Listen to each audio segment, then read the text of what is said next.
¿Qué tal? Sean bienvenidos a esta nueva cápsula jurídica en la cual hablaremos sobre la audiencia preliminar en el juicio oral familiar conforme a la regulación contenida en el Código Nacional de Procedimientos Civiles y Familiares. Como siempre, agradecemos su suscripción a nuestro canal y los invitamos a que compartan el contenido de este video con las personas que pudieran estar interesadas en el mismo. Y tal y como lo pueden apreciar en su pantalla, en esta ocasión abordaremos el análisis de la audiencia preliminar de los juicios orales familiares conforme a este nuevo Código Nacional de Procedimientos Civiles y Familiares en cuanto a sus dos etapas, es decir, la junta anticipada y la audiencia celebrada ante la autoridad jurisdiccional. Y al respecto, cabe señalar que los procesos orales en materia familiar están divididos en dos audiencias, la audiencia preliminar y la audiencia de juicio. En este caso, estudiaremos la primera de ellas, es decir, la audiencia preliminar, la cual, conforme al artículo 671 del Código Nacional de Procedimientos Civiles y Familiares, se integra por dos etapas. Mismas que deben celebrarse en el mismo día. Estamos hablando de la junta anticipada y la audiencia ante la autoridad jurisdiccional. Estas dos etapas deben realizarse, deben celebrarse en el mismo día. Comenzaremos con la junta anticipada, la cual se celebra ante la persona secretaria judicial y no será videograbada. Esto es importante destacarlo, ya que el juez no va a intervenir en esta junta, sino que lo hará el secretario o la secretaria judicial, quien es fedatario público, y dará fe de la celebración de esta audiencia y por lo tanto no será videograbada, sino que con motivo de esta fe pública se dejará constancia de esta junta en el acta mínima que sea levantada por el secretario o la secretaria judicial. Ahora bien, ¿cuál es el objeto o contenido de esta junta anticipada? Bueno, en principio debemos mencionar que se llevará a cabo el intercambio de información y de pruebas entre las partes. Esto debido a que la materia familiar es cambiante y probablemente se presenten hechos o incluso pruebas que no estén contenidos en los escritos de demanda, de contestación a la demanda, así como de reconvención y contestación a esta. Por lo tanto, el juez, para contar con nuevos elementos que permitan ya sea robustecer las prestaciones de la parte actora tal vez, o robustecer la defensa, las defensas o excepciones de la demandada, o desvirtuar los dichos de las partes, pues bueno, el juez, o más bien, o mejor dicho, el secretario, propiciará este cambio de o intercambio de información y de pruebas entre las partes. Ahora, también en esta junta anticipada se va a llevar a cabo la formulación de propuestas de convenio. Esto con la finalidad de resolver la controversia sin necesidad de que se emita una sentencia por conducto de la autoridad judicial. Para ello, el secretario judicial le explicará, le informará a las partes los beneficios que tiene esta conciliación, esta posibilidad de que arreglen el asunto, el problema o el litigio de forma anticipada sin necesidad de que el juez lo haga por ellos, porque muchos especialistas señalan y de manera acertada que en la rama familiar no hay ganadores o perdedores y por lo tanto lo idóneo sería resolver el asunto de forma conciliatoria. Y pues bueno, es por ello que las partes podrán formular propuestas para resolver el convenio. Ahora, si no lo logran, si no se puede resolver este convenio, pues bueno, se establecerán acuerdos sobre hechos no controvertidos. Ello con la finalidad de depurar la litis y excluir del debate aquellos hechos que sean confesados por las partes y respecto de los cuales no exista conflicto en relación a su veracidad. Para entender esto de mejor manera vamos a poner un ejemplo. Pensemos en un escrito de demanda que contiene tres hechos. En el primero de ellos se señala que las partes en el juicio concibieron a un menor de nombre Juan. En el segundo hecho, la parte actora señala que otra autoridad judicial, es decir, el juez décimo de lo familiar en la Ciudad de México, decretó una pensión alimenticia definitiva en favor del menor por la cantidad de 5,000 pesos mensuales. Y pues en el tercer hecho, la parte actora señala que el demandado se ha abstenido de pagar esta pensión alimenticia desde el mes de enero del año 2021. Bueno, pues en la contestación, la parte demandada respecto del primer hecho aceptó la veracidad del mismo y también esto sucedió respecto del segundo hecho. Pero tratándose del tercero, la parte demandada manifestó que este hecho era falso y que ella sí había cumplido con el pago de la pensión alimenticia. Pues bueno, en relación a la celebración de los acuerdos sobre hechos no controvertidos, nosotros nos damos cuenta que al menos hay dos hechos en donde las partes están de acuerdo en cuanto a su veracidad, es decir, que concibieron al nombre del menor Juan y así como a la pensión alimenticia que fue decretada por la autoridad judicial. Respecto de estos dos hechos, las partes pueden celebrar estos acuerdos sobre hechos no controvertidos para sacarlos de la litis y pues el estudio de fondo, el estudio que tenga que realizar la autoridad judicial se refiera a si se llevó a cabo o no el pago de la pensión alimenticia, porque ahí sí existe litis, ahí sí existe conflicto sobre la veracidad de este hecho. Muy bien, también en esta junta anticipada las partes pueden proponer acuerdos probatorios con una doble finalidad. Número uno, excluir total o parcialmente aquellas pruebas ofrecidas por las partes y número dos, incorporar diversas pruebas a las que fueron ofertadas por las partes en los escritos de demanda y de contestación, por ejemplo. En cuanto a la primera finalidad, las partes pueden excluir aquellas pruebas respecto de las cuales resulte ocioso o innecesario su desahogo, porque podrían referirse a hechos o estar relacionadas estas pruebas con hechos que ya hayan sido confesados por las partes o incluso hechos respecto de los cuales ya se celebraron acuerdos sobre hechos no controvertidos. Ejemplo, pensemos que la parte actora hace referencia a conversaciones en una plataforma, en una aplicación móvil como lo es WhatsApp. Entonces, la parte actora señala que existieron determinadas conversaciones en ciertas fechas y en ciertos horarios. Y para ello, para acreditar la existencia de estas conversaciones, la parte actora exhibe pruebas documentales consistentes en capturas de pantallas de estas conversaciones y también una prueba pericial en informática para que un especialista en la materia se pronuncie o emita su dictamen sobre si existieron esas conversaciones y también si salieron del teléfono celular de la parte actora y si recibieron al teléfono celular de la parte demandada, por ejemplo. Bueno, pues la demandada, al contestar estos hechos, aceptó la existencia de las conversaciones, aceptó su contenido, aceptó las fechas en que tuvieron lugar y los horarios. Entonces, aquí incluso celebraron acuerdos sobre hechos no controvertidos sobre la existencia y contenido de estas conversaciones. En consecuencia, sería innecesario, sería ocioso llevar a cabo el desahogo de esta prueba pericial en informática propuesta por la parte actora si ya no hay duda sobre la veracidad de la existencia de estas conversaciones, sobre la veracidad de estos hechos, porque las partes así lo convinieron y lo aceptaron.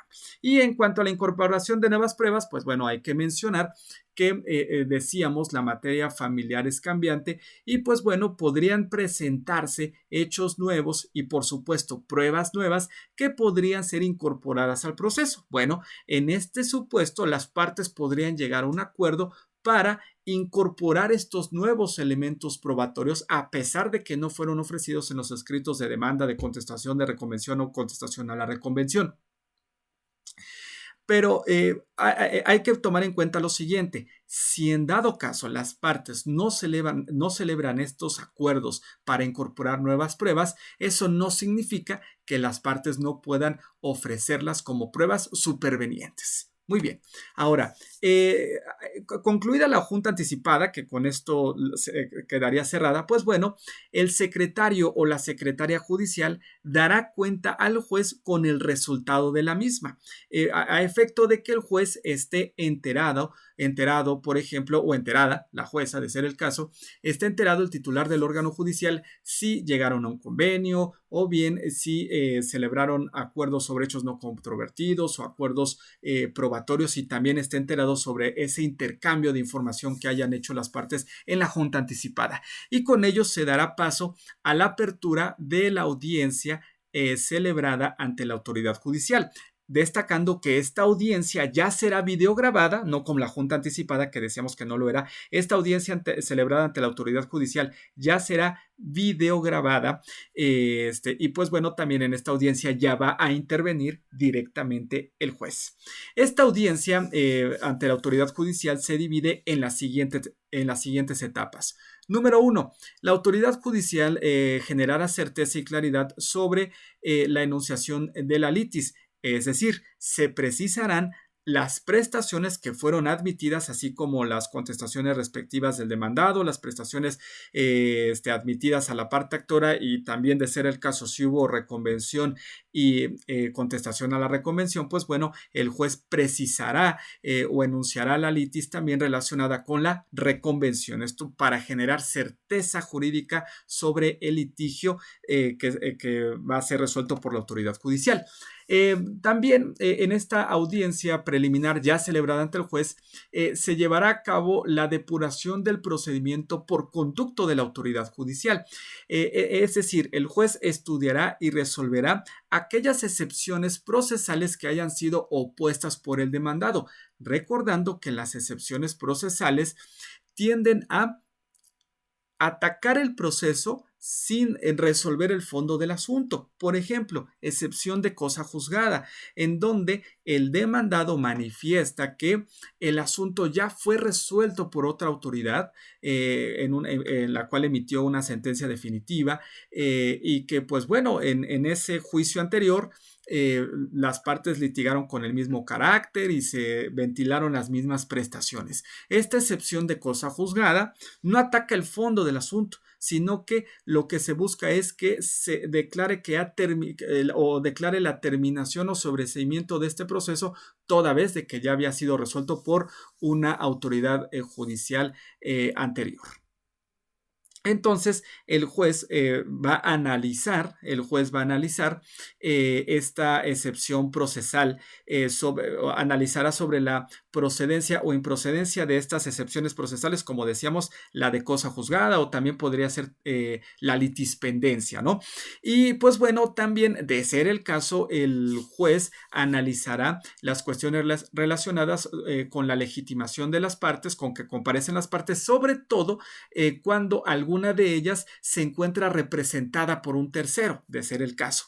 Muy bien, ahora, también como siguiente etapa de esta audiencia preliminar celebrada ante el juez, se llevará a cabo la revisión y aprobación del convenio que hayan celebrado las partes. Decíamos anteriormente que en la junta anticipada las partes podrían llegar a un acuerdo, y en consecuencia el juez se encargará de revisar la legalidad de ese convenio que hayan celebrado, de ser el caso, que no sea contrario a la ley, a la moral, a las buenas costumbres. Y pues bueno, si el convenio cumple con estos requisitos, pues lo aprobará y se tendrá como sentencia definitiva. Ahora bien, en caso de no existir convenio, eso no significa que el juez no les dé una nueva oportunidad a las partes para buscar esta conciliación. Entonces, en esta segunda fase, el juez procurará la conciliación o mediación entre las partes, misma que en este caso ahora ya se va a llevar a cabo ante la autoridad judicial, ya no ante el secretario, como sucedía en la junta anticipada. Y pues bueno, el juez tiene facultades conciliatorias y de mediación, es decir, el juez puede intentar que las partes se acerquen, que las partes intenten resolver un conflicto. Igual les informará sobre los beneficios de la conciliación, e incluso el juez, como conciliador, no solo como mediador, buscando que las partes se acerquen, sino que como conciliador podría proponer alternativas a las partes para resolver su conflicto. Pero bueno, En caso de que las partes no lleguen a un acuerdo, pues bueno, se cierra esta etapa, lo cual no significa que no puedan conciliar posteriormente. El juez les informará que tienen la posibilidad de conciliar siempre y cuando esta conciliación se logre antes de que se emita la sentencia definitiva, es decir, en la audiencia de juicio podrán todavía plantear la conciliación. Y pues bueno, se abrirá la siguiente etapa que está enfocada en dos aspectos. Número uno, la revisión de acuerdos sobre hechos no controvertidos y también la revisión sobre acuerdos probatorios. Ya decíamos que estos acuerdos se celebran ante la autoridad, ante el secretario judicial en la junta anticipada. Bueno, pues el juez va a revisar la legalidad de estos acuerdos. Y pues bueno, cabe destacar de que estos acuerdos, decíamos, se celebran en la junta anticipada. También podrían celebrarse nuevos acuerdos ante la autoridad judicial. Es decir, se puede llevar a cabo una nueva discusión, proposición y fijación, ya sea de acuerdos sobre hechos no controvertidos o bien acuerdos probatorios para excluir total o parcialmente algunos medios de pruebas. Todavía se puede celebrar acuerdos probatorios o acuerdos sobre hechos no controvertidos ante la autoridad judicial, a pesar de que incluso no se celebró uno solo en la junta anticipada. Y pues bueno, además, las partes en esta etapa podrían incorporar nuevos factores probatorios, nuevos medios de prueba, independientemente de los acordados en la fase anterior. Entonces, digamos que aquí, en esta fase, se amplía la posibilidad a las partes para celebrar acuerdos, ya sea para incluir nuevas pruebas, para excluir pruebas o para celebrar nuevos acuerdos sobre hechos no controvertidos. Y pues bueno, una vez cerrada esta etapa se da lugar a la admisión y preparación de las pruebas. En este caso, el juez calificará la admisibilidad de las pruebas siempre y cuando las mismas cuenten o cumplan con los requisitos señalados en el Código Nacional de Procedimientos Civiles y Familiares para su admisión y también el juez señalará la forma en que deben prepararse las pruebas para su desahogo, las pruebas que por supuesto hayan sido admitidas para su desahogo en la audiencia de juicio, quedando a cargo de las partes la oportuna preparación de estas pruebas bajo el apercibimiento que de no hacerlo se declararán desiertas de oficio por causas imputables al oferente. ¿A qué se refiere esta preparación de pruebas? Bueno, por ejemplo, tratándose de la prueba testimonial, la parte oferente de la prueba testimonial tendrá que señalar si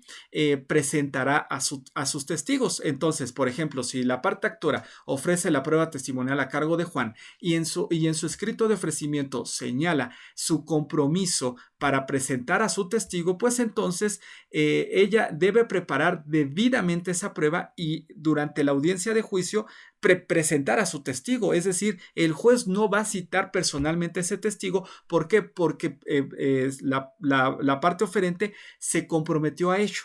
Ahora, si la parte oferente manifiesta bajo protesta de decir verdad la imposibilidad de preparar a sus testigos, pues entonces le hará la solicitud al juez para que el testigo sea citado personalmente por el juzgado a fin de que se presente el día y fecha señalada para la celebración de la audiencia de juicio en la que se desahogará esa prueba testimonial. O bien, tal vez puede ser que una prueba sea una documental consistente en el informe que tenga que rendir, por ejemplo, una dependencia pública. Bueno, pues en ese caso se le solicitará al juez que gire el oficio a dicha dependencia pública para que rinda ese informe. Por lo tanto, el juez pondrá a disposición de la oferente y de la solicitante ese oficio, tal vez un oficio dirigido al Instituto Nacional Electoral, al Instituto Mexicano del Seguro Social, etc. El juez pondrá a disposición de la interesada ese oficio y ¿cómo se va a preparar debidamente esa prueba? Pues tendrá que diligenciar ese oficio, es decir, tendrá que presentarlo ante esa instancia, ante esa dependencia pública y tendrá que acreditar la oferente que sí quedó debidamente diligenciado ese oficio, tal vez con el acuse de recibo, donde tenga el sello de esa dependencia. Pero si no se presenta el oficio, si la interesada no tuvo el tiempo o no tuvo el interés de presentar ese oficio, pues entonces esa prueba se declarará desierta. O bien, si la parte oferente no presentó a su testigo a la audiencia de juicio, a pesar de que se comprometió a ello, pues bueno, se declarará desierta esa prueba testimonial por una causa imputable al oferente, por esa falta de interés procesal del oferente.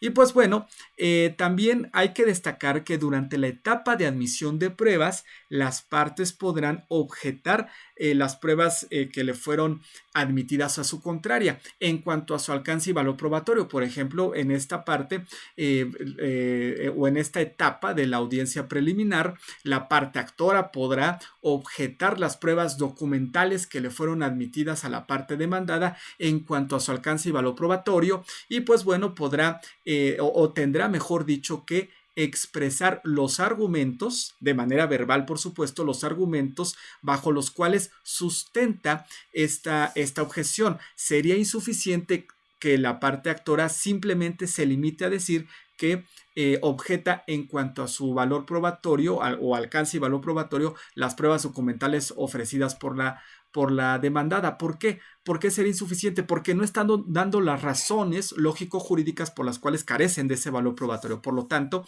el objetante o la parte que objeta pruebas de su contrario tiene que manifestar de manera oral, de manera verbal, los argumentos en que sustenta esa objeción. Y pues bueno, también una vez que se cierra esta etapa de admisión de pruebas y en su caso las partes formulan las objeciones de manera verbal, pues bueno, el juez llevará a cabo de manera oficiosa la revisión de aquellas medidas provisionales u órdenes de protección que hayan sido decretadas.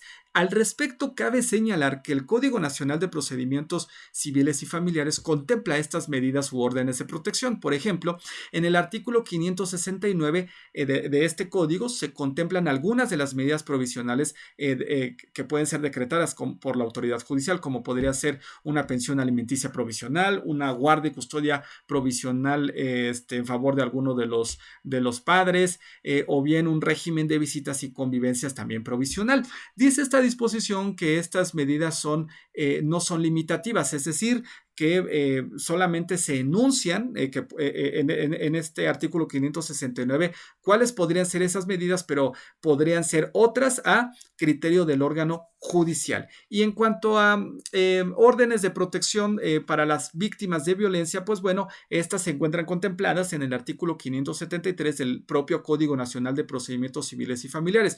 Por mencionar algunos ejemplos, la desocupación inmediata del domicilio conyugal o donde habite la víctima por la persona agresora, independientemente de la acreditación de propiedad o posesión del inmueble, aún en los casos de arrendamiento, ¿no? Se puede solicitar esta desocupación. También otra medida de protección podría ser la prohibición inmediata a la persona probable responsable de apersonarse en el domicilio, lugar de trabajo, lugar de estudios, del domicilio de las y los ascendientes y descendientes o cualquier otro que frecuente la víctima. Esto para evitar el contacto entre el agresor o probable agresor y la víctima y limitar en la medida de las posibilidades que la víctima pueda sufrir esta violencia de la que es objeto. O también otra orden de protección podría consistir en la suspensión temporal al agresor del régimen de visitas y convivencias con sus descendientes para interrumpir esta violencia de la que podrían ser víctimas los menores de edad.